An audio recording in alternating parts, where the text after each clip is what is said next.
महाराष्ट्र राज्य स्थापनेच्या 65व्या वर्धापन दिनानिमित्त लाड पागे कमिटीच्या शिफारशीनुसार कोल्हापूर महापालिकेत 28 झाडू व सफाई पात्र कामगारांच्या वारसांना आज पालकमंत्री प्रकाश आंबेडकर यांच्या हस्ते नियुक्तीपत्रे देण्यात आली। कोल्हापूर महानगरपालिकेच्या अस्थापनेवरून सेवानिवृत्त झालेल्या मयत कर्मचाऱ्यांच्या पात्र वारसांना लाड पागे समिती शिफारशी या कामगारांच्या वारसांना नियुक्तीपत्रे देण्यास प्रशासक के मंजुलक्ष्मी यांची अंतिम मान्यता झाली होती। त्यानुसार 28 झाडू व सफाई पात्र कामगारांना ही नियुक्तीपत्रे शाहू स्टेडियम येथील कार्यक्रमात आज देण्यात आली। यावेळी जिल्हाधिकारी अमोल लेडगे, जिल्हा परिषदेचे मुख्य कार्यकारी अधिकारी एस कार्तिकेयन, प्रशासक के मंजुलक्ष्मी, अतिरिक्त आयुक्त राहुल रोकडे, उपायुक्त पंडित पाटील, कपिल जगताप, कामगार अधिकारी राम काटकर, सहाय्यक अधीक्षक विश्वनाथ निकम आदी उपस्थित होते।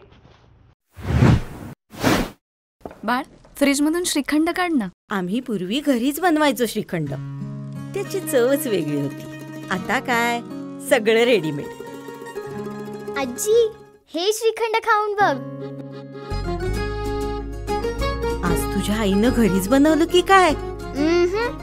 हे आहे गोकुळचं श्रीखंड। अगदी जिभेवर रेंगाळणार। जिभेवरच नाही तर मनावरही रेंगाळणार। गोकुळ श्रीखंड, मनावर रेंगाळणार।